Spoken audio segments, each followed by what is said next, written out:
Hello and welcome to Newswire. I'm Javad Tehami. After months of political uncertainty and discord, a power-sharing deal between Afghanistan's President Ashraf Ghani and his political rival Abdullah Abdullah has been signed. According to the deal, Abdullah will lead the peace talks with the Taliban as the chief of the High Council of National Reconciliation. His team will get a 50% share in the cabinet as well, while the governors in the provinces will be appointed with consensus. Many see this as crucial to launching the peace talks. The US, the NATO, and Pakistan as well have welcomed the deal. However, the Taliban say the deal is only a repetition of past failures. The group's spokesperson has insisted on prisoners' release as per the Doha peace deal. And to take a deeper look into what this power-sharing deal is and how will it help in bringing long-term peace in Afghanistan, we are joined today by Mariam Wardak, journalist joining us from Kabul, and Mr. Matthew Braiza, former ambassador, who is joining us from Istanbul. Both of you, thank you very much for your time at Newswire. I'll begin with you, Ms. Wardak. What is different in this power-sharing deal from that of the previous one, under which Abdullah Abdullah served as chief executive of President Ashraf Ghani? Well, the agreement splits up the responsibilities in ways that fits the two leaders' strengths. You have Mr. Ghani, who is a technocrat, and he enjoys governments and system buildings. And now he's going to have undivided executive power, where in the past he had to share that power with Abdullah Abdullah. Then you have Mr. Abdullah, former chief executive of Mr. Abdullah Abdullah, who has built his career on rallying different political groups. His skills on building consensus will be tested.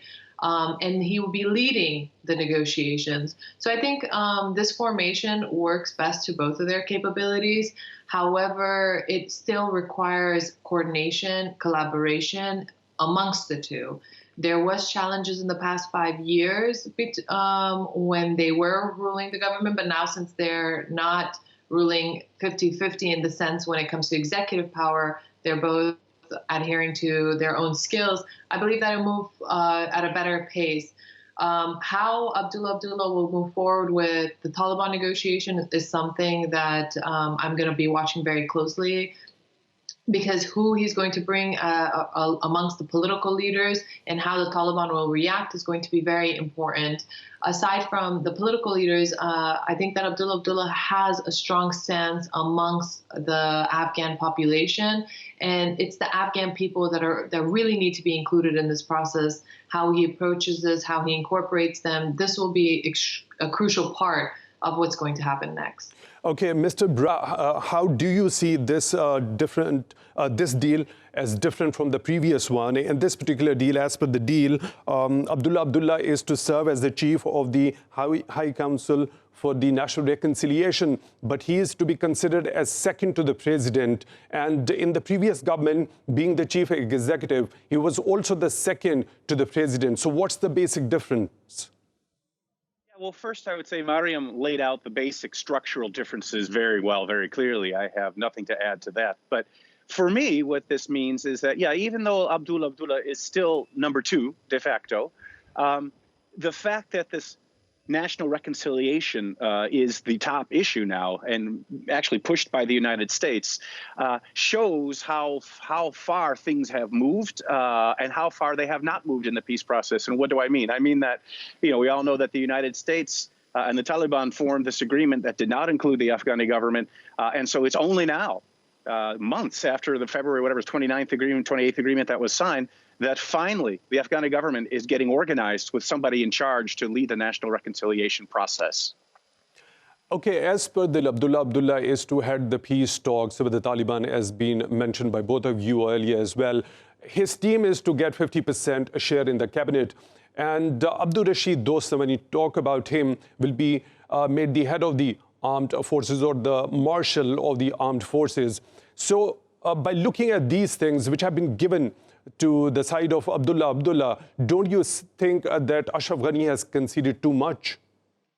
Yeah, the fact that Mr. Dostum is legitimized and elevated in this way, he, of course, really says a lot about a shift, I think, in Afghani politics. I mean, as we know, he had fled Afghanistan a couple of years ago here to Turkey, where I am now, and his return and his elevation to the position of marshal very much shows that President Ghani has given up a lot. Whether it's too much, it's not really for me to judge. I mean, I think having Dostum be elevated in this way does damage the reputation of the Afghani government for people who watch this closely. But again, I don't really understand the internal dynamic that may have required President Ghani to give this up, to finally get over this impasse of dueling presidencies that really had stymied the entire national security process in Afghanistan. So, Mr. Vardhan, talk about such type of power-sharing deals in terms of constitutional measurements and the constitutional yardstick. Do such type of unity governments actually have the legitimacy? Because in democracy, we generally see there happens to be one winner, or sometimes it can go into alliance with some other smaller political parties. But the major opposition party or the rival party goes on the opposition benches. Over here, we see that Abdullah Abdullah and Ashraf Ghani being pole apart, they are forming a unity government. So what happens to the mandate of the people that has been given to one single political party when it comes to these sort of power-sharing unity governments? Well, let's take a step back, and we have to really recognize that Afghanistan is a newly established democracy. This is its third election, and Abdullah Abdullah has run all three elections, and he was a strong opponent to in all three. Last election, unfortunately, it was also, and this time President Ghani won with a razor-thin blade. When it comes to power sharing, again, we have to really look at the details of it. President Ghani has full executive authority. Abdullah Abdullah this round does not have it. Yes, the cabinets are split in the sense on who's going to be selecting individuals to lead certain institutions. But when it comes to executive power, President Ghani has the full power here. And when it comes, we have to look at what's happening next. Next, what is very important is the intra-Afghan negotiations. And this is what calls for a national unity government. The last 5 years, unfortunately, we have failed to work together. And there were so many institutional gaps, information gaps amongst all political leaders and within the government institutions that we weren't able to move as quicker and react to certain emergency situations. However, this time around, what is important, you're going to be leading towards the intra-Afghan negotiation. And what does that require? That requires unity amongst all factors. When it comes to the mandate of people, what is the mandate of the people right now? It's to bring peace. They need security. They need peace. So I think that it's formed in the best way possible. I'm hopeful that we can move forward, and it's going to be very much dependent on how the Taliban are going to react to the formation, how they're going to engage with the discussions. Okay, Mr. Braiza, I'll come to you with this question. When we talk about the power-sharing deals of such sort in a democracy, do you think it actually works for the larger welfare of the general public? When we particularly talk about Afghanistan, the last government has been blamed and accused with the massive corruption. And despite 18 years of billions of dollars in international aid, Afghanistan still remains desperately poor. So last time we had a unity government. Now there is a deal of a unity government. The poverty over there in Afghanistan has risen, and 50% of the cabinet going to the opposition. So it seems to be a win-win situation for the larger political parties rather than for the people of the country. Well, I don't think anybody really expected that whatever arrangement would come out of this presidential stalemate with regard to the last election was going to lead to a structure that is conventional in terms of democratic systems and which will reflect sort of perfectly the breakdown of votes, right? I mean, nobody even knows what the actual vote totals were. I mean, Abdullah claims, again, massive vote fraud. He got 39% of the vote, as we know. So it's impossible, I think, to form a structure of government that would be reflective of what the actual vote totals were in the democracy that such as it is in Afghanistan. So the point that really matters is that what the country needs most, again, as Mariam was saying, is peace.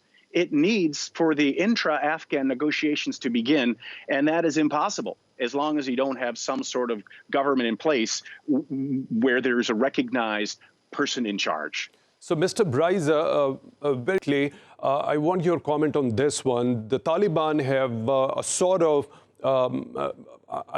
criticized this particular deal, saying that it is only the repetition of the past failures. So do you think by this criticism from the Taliban, and they insist that the prisoner release should be done as per the Doha peace deal, this sort of a deal would help in expediting the overall peace process in the country?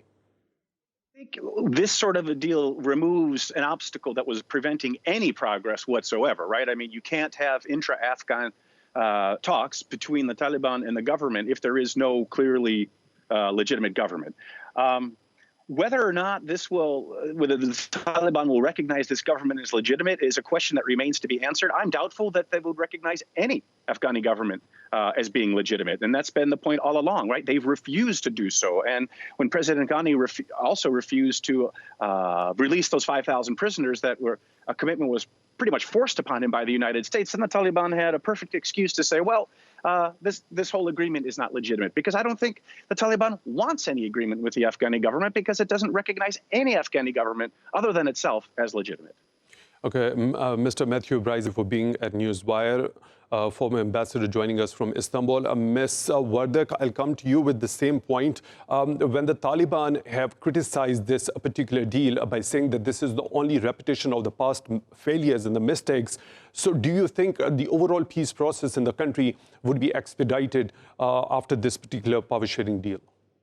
Oh, we have to look at the intentions of the Taliban. The Taliban want to remain consistent when it comes to their messaging. They seem to have quite a strong PR team, but so they're not going to change any of their narratives. It's going to only hurt the Taliban moving forward. The agreement that was made with the United States was made directly with the United States. It wasn't made by the Afghan people. Although the turnout of the voters were quite low, and it doesn't reflect the majority of the country, it doesn't matter. That's an elected government. That is the representation of the people. And the Afghan Taliban have to respect the fact that there is an institution and there is a head of the institution how to negotiate. The tactics that they're going to take place is to reflect upon, but disappointment, because when it comes to the best interest of the Afghan people, I think that both the Taliban and the Afghan government both need to be reasonable on what is the interest for a prosper and peace future for Afghanistan. When we look at the Taliban engagements with the Afghan government, the Taliban are also very concerned of the morale of their own people. When we had the ceasefire last Eid, it was quite evident that the Afghan Taliban foot soldiers were looking for more peaceful and wanted to reintegrate into society. Some of them had strong repercussions when they had returned back to their posts with the Afghan Taliban. Severe penalties, because why? They seem to have enjoyed reintegrating within society. So I think that the hardline narrative of not recognizing and continuing to dismiss any progress that's happening within the Afghan government, it's just to keep intact their own fractured group. Okay, Ms. Wardak, stay with us. We are now joined by Mr. Asif Durrani, former ambassador, joining us from Lahore. Thank you very much for your time, Mr. Durrani. How do you see this power-sharing deal between Abdullah and Ashraf Ghani in Afghanistan? Do you think it will help expedite the overall peace process in the country? Yes, this agreement, it's a good omen. I think it should contribute to expediting the suspended peace process once the agreement was signed between the Americans and the Taliban in Doha. So let's keep our fingers crossed, and hopefully that Mr. Abdullah, who will be leading the High Council for National Reconciliation, so he will be able to, being an ex-former foreign minister and an astute diplomat, he has all the credentials to lead the dialogue for the peace process with the Taliban. So let's keep our fingers crossed. Yes. Okay, Mr. Durrani, on the other side, we've seen that NATO and the US and as well as Pakistan have welcomed this particular power-sharing deal. But on the other side, we see Taliban criticizing it, saying this is the only repetition of the past failures. So do you think by this criticism, we can see this overall peace process going forward at a speed, in a speedy way? I think the Taliban are a party, and I think they are on the opposite side. So I think they would want to express their views, which is a mindset. And same is true about Mr. Ashraf Ghani or Abdullah about the Taliban. So the hope is that the two sides will sit together and then thrash out their differences. Ultimately, whatever may be the result of the war, the result comes on the negotiating table. So hopefully, Taliban and Mr. Ashraf Ghani-led dispensation, they will keep the interest of Afghanistan in their mind. Enough blood has been shed during the past 4 decades, and especially after the 9/11.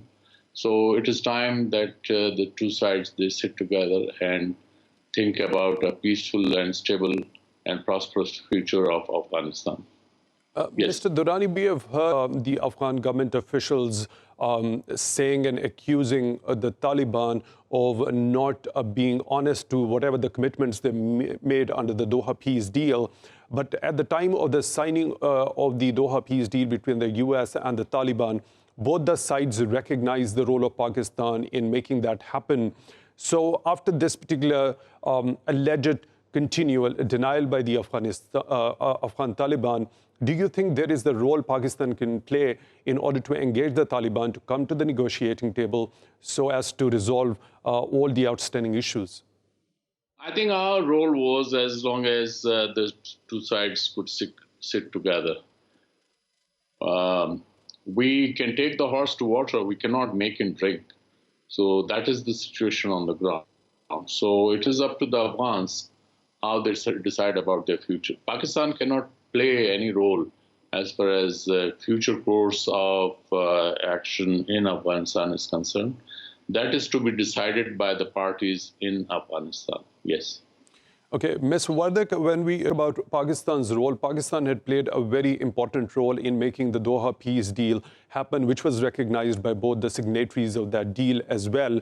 At this point in time, when the Taliban seem to be in a continual state of denial of whatever happens, whatever the political development happens over there in the country, do you think Pakistan can have that leverage of playing some sort of a role in order to make them come to the negotiating table?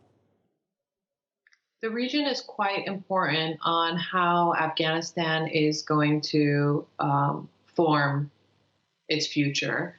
Why? Because any repercussions, any security issues, anything that happens within Afghanistan is going to slowly travel within the region. Not only Pakistan, Iran, other nations, other neighboring nations have an important role on how we're going to best form the future of Afghanistan. When I'm talking about form the future of Afghanistan, I'm talking about how we can support one another to work together for a more secure neighboring region.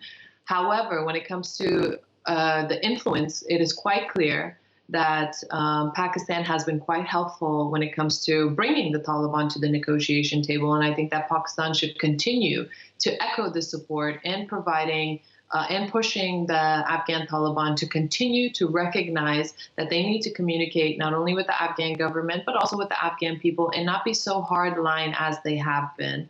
We should all recognize the efforts that all nations, including Pakistan, has made to bringing the Afghan Taliban to the negotiation table. Ms. Mariam Wardaga, thank you, journalist joining us from Kabul, and Mr. Asif Durrani, former ambassador, who was joining us from Islamabad. Thank you for your time at Newswire as well. We really appreciate it. And with this, we come to the end of the first segment of the show. In the second, we'll talk about Israel's Prime Minister Benjamin Netanyahu's announcement of annexing Palestinian territories as the new unity government was sworn in yesterday at the Knesset. For that, stay tuned.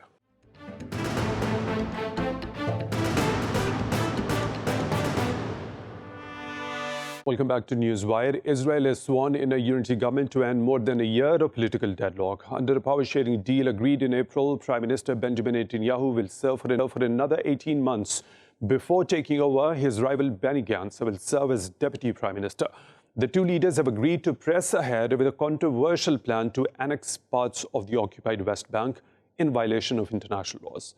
Prime Minister Benjamin Netanyahu has said the new government in Israel should apply Israeli sovereignty over the Israeli settlements, which are deemed illegal under international law.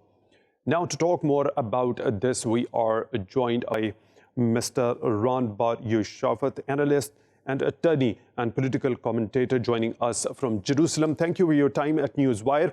After the statement, after the swearing-in ceremony of the unity government in the Knesset, there was a statement by Prime Minister Netanyahu. He said that Israel should actually expand its sovereignty over the Palestinian territories. And we are looking that it is most likely to happen and start from 1st of July. Don't you think it is against the international law? So first of all, thank you for having me on your show again. I think you're assuming what needs to be debated. I dispute the argument that Jews living in Judea is against international law. I know it is said very often in this channel, but that's actually not the case. And I think that the Pompeo Doctrine pretty much gives another stamp on the fact that it is okay for Jews to live in Judea. Unfortunately for me, I'm not so optimistic, and I don't think that the Israeli government will actually do that. But I do hope that they will do it in the near future. But Mr. Bar Yoshafat, when we talk the United Nations Security Council resolution, particularly when we talk about the resolution number 242, which prohibits the occupation of the invaded territories during the wartime. So, and there are certain other Security Council resolutions, that is 446, that clearly states that the policy and the practices of Israel establishing settlements in the Palestinian and other Arab territories occupied since 1967 have no legal validity and constitute a serious obstruction to achieving a comprehensive, just and lasting peace in the Middle East.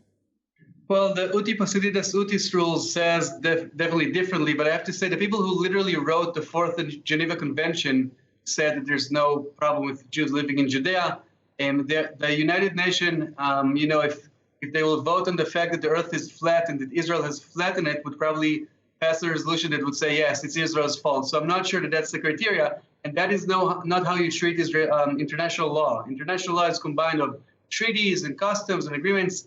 And according to all the treaties, there is no problem with Jews living in Judea. I think that the mere statement that Jews living in Judea is a crime, I think is a very problematic statement. There has never been a Palestinian state, and people need to recognize the basic history. And the fact that there was a PA, a Palestinian Authority that was created, that is a novel thing. It's not something that's ancient. And that's the whole discussion. And some people like to assume what is debatable. And I'm sorry, but I disagree with the fact that people are saying that. What about the Oslo Accords? You say that international law is comprised of the treaties, and there is no treaty as such between the Arabs and the Jews over there regarding these Palestinian territories. What about Oslo Accords? Great. So first of all, just to be clear, in Israel proper, we have Jews and Arabs, Muslims, Christians, and so on and so forth, all equal citizens. In the Judean Samaria territory, Jews are not allowed under the PA. But under the Oslo Accords, there's no restrictions of Jews living in Judea and Samaria. It's a very short document, and if people disagree with me, I really encourage them to read it. It's a 5-page document, and it says that the Israeli army should be withdrawn from the cities and the villages. It says nothing about Jews living in Judea. In fact, a few years after the Oslo Accords in 1999, the PA sent a letter to the Israeli government saying they want the Israeli forces to withdraw from the cities and villages, but obviously they're not referring to the settlements, the Jewish settlements. And when we talk about the international laws, so treaties happen to be the very basics on which this particular international law is based. But when we talk about the jurisdiction of the Security Council, its mandate is to keep peace in the world and not let any major conflict happen. But when this annexation, which is deemed by illegal by not only the Muslim world, but by also the EU, the UK has criticized, the UN has also warned about this particular thing. So Israel and the US seem to be taking a solo flight. I'm not sure I agree here, but I have to say that let's just make one thing clear. The crime that we're being accused of is that we're living and building in Judea and Samaria, whereas the PA incites for terror, gives money for terrorists, and when someone murders a Jew, they're being glorified. That is a violation of international law. The fact that the Jew builds a house in Judea, how can that be a crime? Now, the fact that there are countries who argue that, that's fine, but that's not international law. That is a political opinion. They're allowed to have a wrong political opinion, but it doesn't make it international law. Actually, according to international law, there is no restrictions of Jews living in Judea and Samaria. You mentioned the Oslo Accords, which is the most binding right now because that's the agreement between the PA and Israel. There's no restriction. According to the Fourth Geneva Convention, there's no restriction. And the mere concept of saying Jews should not live somewhere, I hope that in the common sense of people that it makes sense that that's not a violation of international law. Okay, you're joined by Dr. Nikolai Due-Gundersen. Thank you very much for your time. He is joining us from London. He is analyst from Kingston University in London, and his PhD thesis focuses on the legitimacy of Arab governments during the Arab Spring and non-democratic political legitimacy. Thank you very much for your time. So we have seen a statement by Israeli Prime Minister Benjamin Netanyahu saying that the new government should extend and take over the territories which are Palestinian territories and which is considered illegal internationally, which has been slammed by not only the Muslim world, but also by the EU, the UK, and the UN as well. How do you see this one? Well, firstly, as far as I'm aware, this plan is subject to U.S. approval. And I mention this simply because it's a reminder of how close Netanyahu is to Trump and the fact that the U.S. is effectively Israel's strongest ally. Let's remember that Netanyahu, he's one of the longest-serving prime ministers in Israel, but he has survived several coalition governments, several moments of re-election, and there are some who argue that he has yet to leave a legacy other than being the longest-serving prime minister of Israel. So in a sense, such an annexation would leave a legacy and would be a very strong political move if it goes ahead. Another issue is to what extent there will be a regional reaction. We've seen how Netanyahu has been progressively more emboldened during his tenure by Trump. So, for example, his declaration regarding Jerusalem and the Golan Heights. Now we see the annexation possibly of the West Bank. I struggle to see how Arab nations would be able to react in a manner that shows a lot of substance, because some of these regimes are also U.S. allies. For example, Jordan has recently announced that should the annexation go ahead, Jordan will come into conflict with Israel. And I don't see how much wiggle room Jordan would have other than possibly canceling its peace treaty with Israel, because Jordan, like other Arab states, is a U.S. ally, and in Jordan's case, it is reliant on U.S. aid as well. Okay, Mr. Due-Gundersen, please stay with us. Mr. Ran Bari Shafat, very quickly, when you say that this, whatever is being done by or is being stated by the Israeli government or the Prime Minister, it's not against the international law. So why does the EU, the UK, and the UN criticizes or warns of sort of a conflict in this particular region? UN is compelled of many countries. Not all of them are very supportive of Israel. And I literally wrote a policy paper to show the bias of the UN against Israel. But that's not the question, because international law is not what the UN thinks or says in these and those committees, because it has no actual power. The UN can condemn many countries. By the way, if you take the General Assembly, for instance, most of their conversations is about Israel, which is a tiny country and is definitely not something you compare to Syria or any other countries in that region, yet they focus on Israel. So that doesn't make it an honest claim or a legal claim. Now, again, politically, people can say that they're against Jews living in Judea. We're called Jews because we come from Judea. I'm not sure how we can occupy our own territory. Okay, but point well taken, opinion. Mr. Ran Barjishafat. Thank you very much for your time as news analyst and commentator and political commentator and attorney joining us from Jerusalem. Mr. Duke Gunnison, I'll come back to you. When we talk about, you were discussing about what could be the possible repercussions of this particular move. But I want to ask you, do you consider it a legitimate move? Because it clearly seems against the Security Council resolutions, which is considered also as in contravention to international law as well. Yes, that's correct. But here I unfortunately have to add, as we've discussed with some of our colleagues, what international law says does not necessarily reflect realities on the ground. And I think that Netanyahu and others, this is what they push. They push the notion of security. They push the notion of Israel standing alone. So really what it comes down to is if they create settlements and maintain them and create that as a reality, they may not necessarily listen to international law. And this is part of the problem as well. Again, it goes back to whether or not they have US support. If Netanyahu has Trump support, he will feel emboldened. He has felt empowered over the past couple of years, increasingly with certain declarations such as I said, the Jerusalem Declaration. And so I do think it comes down to what extent Netanyahu feels that Trump will support him in this move. On top of that, let's remember that over the past few years, Netanyahu has not left much of a legacy, and there has been socioeconomic issues. Let's remember that it wasn't that long ago that we actually saw protests in Israel against Netanyahu over housing accommodations and housing prices. So we now see that entering as well. So could this move act as some sort of distraction? Quite possibly. On the other hand, we're also seeing Netanyahu suddenly claim that he's going to create jobs, or as he put it, jobs, jobs, jobs. I'm not sure how he's going to do that during a pandemic, but I think that West Bank annexation would be a strong political move for him, and it would leave a legacy. Whether or not that's correct under international law is not something I think he views as relevant, sadly. Okay, Mr. Duke Gunnison, when it comes to abiding by the Security Council resolutions, so when we talk about the resolution number 242 and particularly 446 and 2334 regarding the Israeli illegal settlements in Palestinian territories, so what happens to be the mandate of the Security Council? Can it enforce certain measures practically on the ground in order to hold that country accountable so that its action doesn't turn out to be into a catastrophe? That may also be one move. And again, here we may see which countries would have veto power or not to limit the UN's moves. At the same time, I think that from my discussion with colleagues in the UN and other sectors, at this point in time, there may be limited movement because of the coronavirus. In other words, international organizations do not necessarily want to shift people on the ground during a pandemic. And I think that this is another issue that Netanyahu is gambling on just a little bit.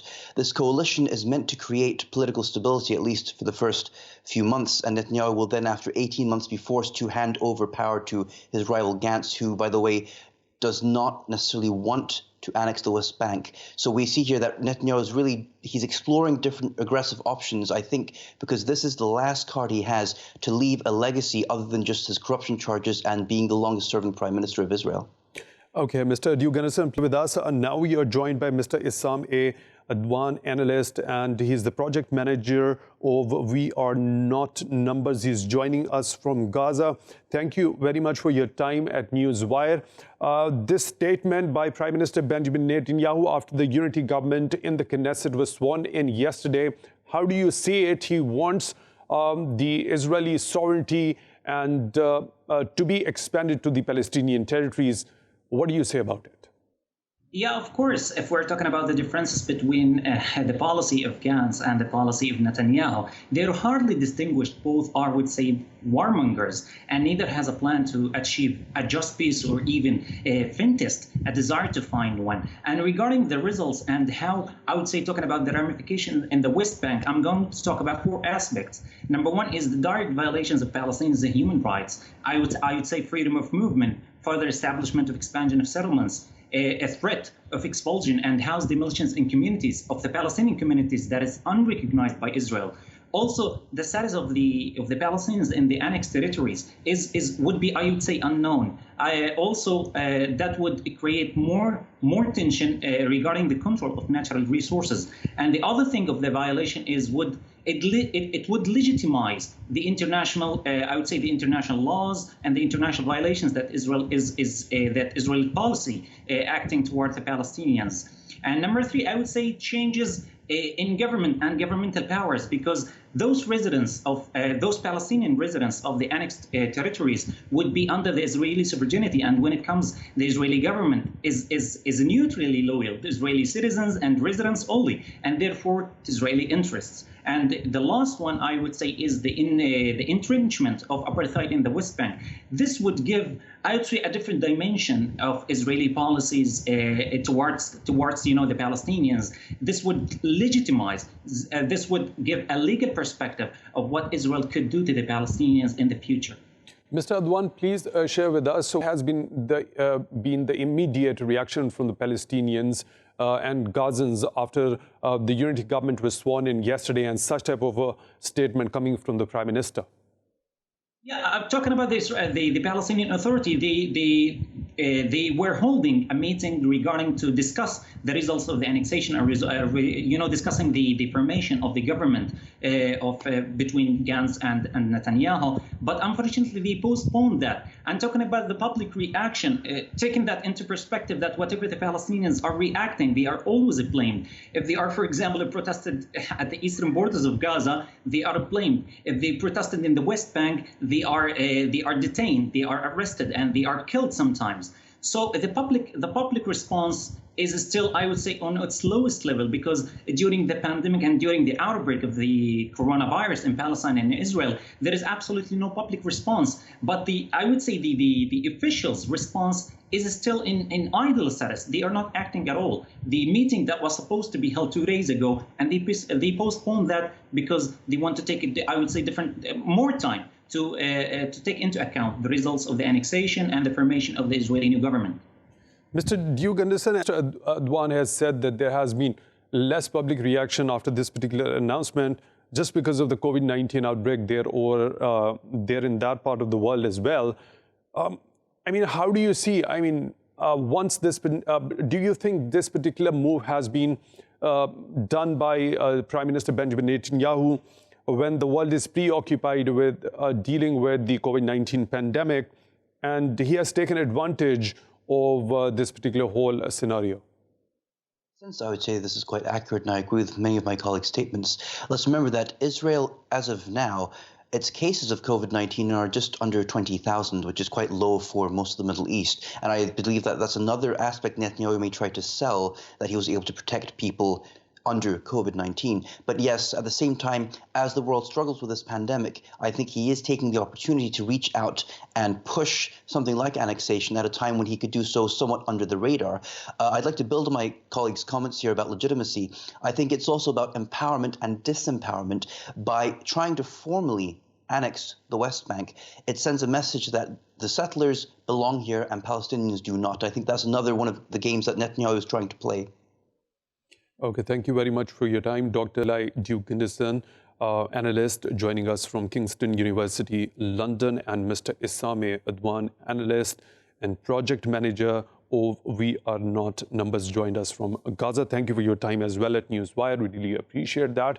And with this, we come to the end of today's Newswire. With more in-depth analysis, we'll be back with you tomorrow. Till then, take good care.